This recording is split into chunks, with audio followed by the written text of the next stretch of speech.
Hi, David Odell with Odell Complete Concrete. This is in Laughlin, Nevada. What we're going to be doing here is making a nice front porch area. We're going to remove these bushes and we're going to do it the easy way with a little mini skid steer. This is 3 foot wide and I can fit in here where most tractors or skid steers are not going to fit in here. Basically, I wrapped a strap around the bush, hooked it to the tractor, and backed up. Pulled the roots and all. One swift pull. Now in this area here, we have the water main, which comes up underneath this sidewalk, and it goes into the house at this point. You can see that on the wall where the hose spigot is. Also, we have the irrigation there. So we're going to have one valve for the irrigation, and then we have the water main going in. So the water main is the only line we really got to be concerned with, but I'm sure that it's deeper than 4 inches. So I'm going to go ahead and dig this out, most of it with the tractor. Irrigation pretty much has been abandoned. That's all going to be coming out in the near future.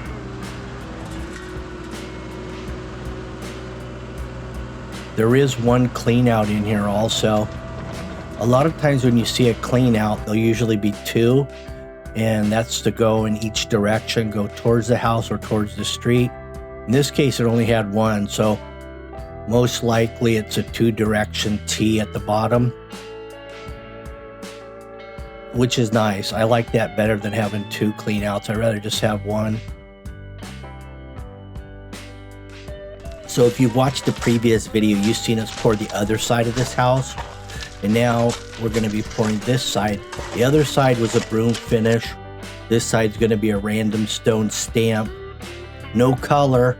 We're just going to use a clear liquid release for the stamping procedure. What I did with that clean out, I put a flush mount cap on there. That's about all I had to do. The height of it was good. So the original coupling was threaded female, see they pop up. I ended up changing that to a flush. But the coupling was the right elevation, which is rare that they are the right elevation, but we got lucky here. But we got plastic on the walls. The house was just painted. We don't really want to splatter it. 4,500 PSI we're using here. I decided to bump up the PSI to set it off a little quicker because we're in cold weather now. Also underneath this sidewalk, I dug underneath it and I put like a keyway every couple feet rather than doweling in. I think I'm going to go to this technique, the underpinning of the existing surrounding flatwork rather than doweling in the future. I think I'm just going to dig under them all the time. Seems to work the best. I think it's a long-term solution to uplift.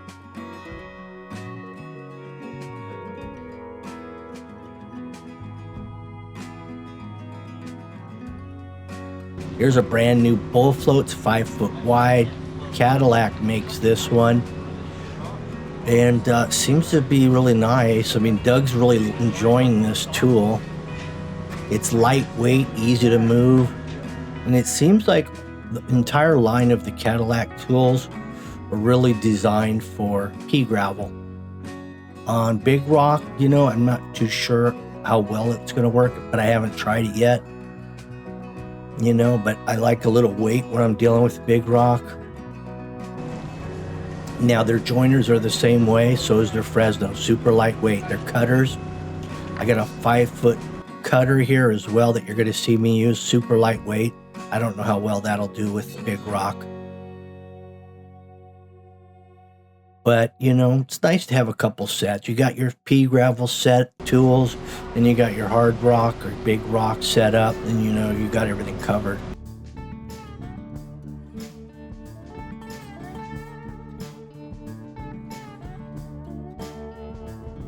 Here's your walking edger, all 1/2-inch joints.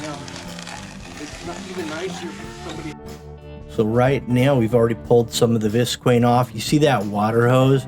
The reason it's looped down like it because we couldn't get that thing to stop dripping.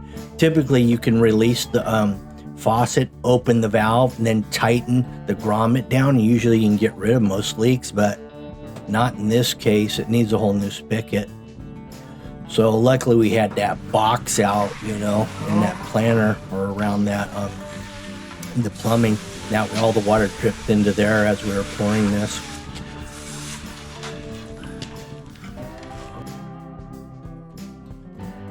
That joint stud? I'm gonna hit that one across the Oh, you're doing a wide? No, you know what it's called?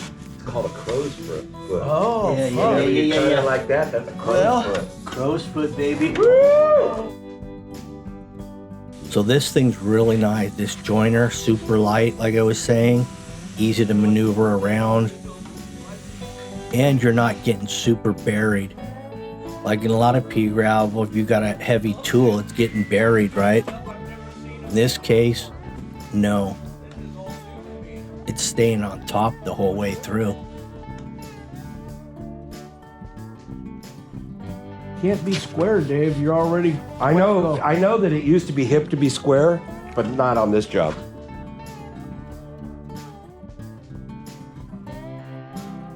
So if you look at these are my little texture mats for getting along the walls, because the random stone doesn't really get against the house all the way. We do have some floppies that bend a little bit easier. But what I did is I pressure washed all the random stones before I even brought them out here, because I didn't want any powder release residue getting on here, since we're not using a secondary color. That could ruin your whole look. If you do have residue and you're going with a clear release, you might get a couple mats with color here and there, because you know it's coming off in the first initial laydown. So your first few mats, you'll have residual color from that was left over on the mat. So it's a good idea to pressure wash them thoroughly before you do a clear release, which is what I did here. The texture mats I didn't do, so I was wiping them down beforehand.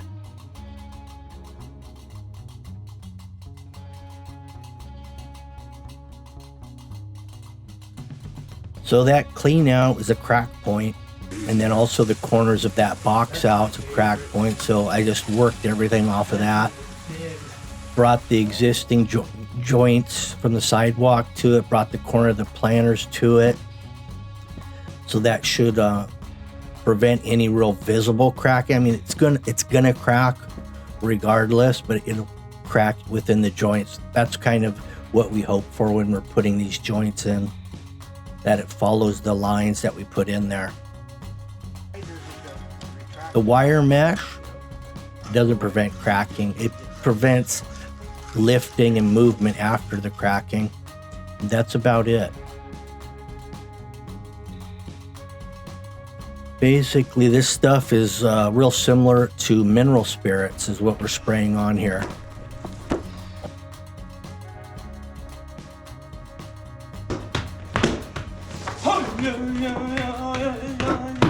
That's how Doug works the walls along the edge to get that texture in. So when we run our randoms up against it, we know we got texture all the way through. Had a little problem at the beginning here. We didn't realize it until we noticed that the patterns weren't fitting together as well. Because I had 3 floppies, and it seems like the floppies might be a little different size than these other mats, so it was throwing our pattern off. So we lost those and just left those for the perimeter, and that pretty much solved it.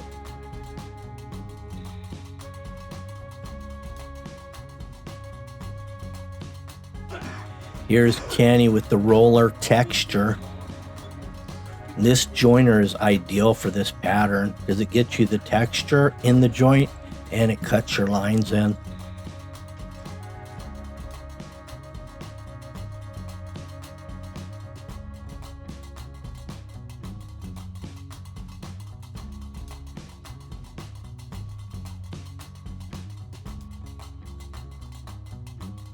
Yeah, this was the area where we ran into that problem with the mats not lining up, so we just didn't stamp the edge and we textured, and then we faked our joints in.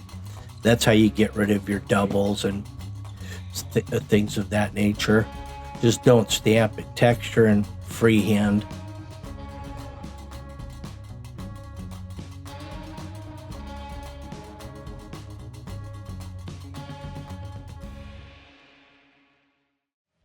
A lot of the little cream that came up in between the mats, that all comes off.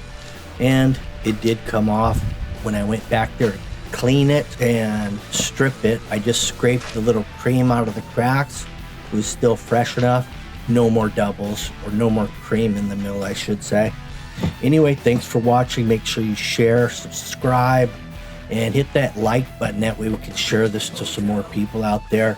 Have a good day. Bye.